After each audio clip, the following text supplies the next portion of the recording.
सकाळी अंघोळ केल्यानंतर गरमागरम असं आयतं नाश्त्याचं ताट समोर आल्यावर किती छान वाटतं ना। तरी ते बहिणीने ना मस्त असे उडदाचे भजे केले होते, त्याचा तिथे नाश्ता करून घेतला। त्यानंतर आहे ना शेजारून असं काही फराळाचं ताट आलं होतं।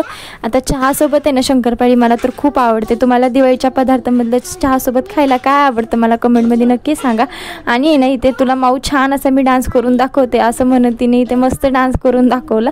आता खूप लाजत होती, मी म्हटलं थांब तुझा व्हिडिओ काढते। त्यानंतर आहे ना आजीना तिचं असं काही प्रेम चाललं होतं, मम्मीला कळलं की तिची क्लिप घेते त्यामुळे ती नको घेऊ म्हणत होती।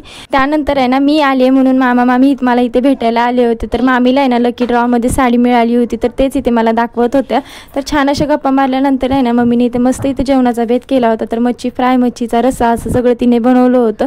तिच्या हातचं नॉनव्हेज आहे ना सगळ्यांना खायला खूप आवडतं, खूप छान बनवते। आता आम्ही नॉनव्हेज खात नाही त्यामुळे मस्त इथे गरमागरम वडापाव आणला होता आमच्यासाठी, तर तोच इथे आम्ही खाल्ला। त्यानंतर दिवसाचा शेवट आहे ना मस्त अशा गोड डेअरी मिल्कने केला। चला तर मग तुम्हाला व्हिडिओ कसा वाटला मला कमेंटमध्ये नक्की सांगा। भेटूया पुढच्या व्हिडिओमध्ये, बाय।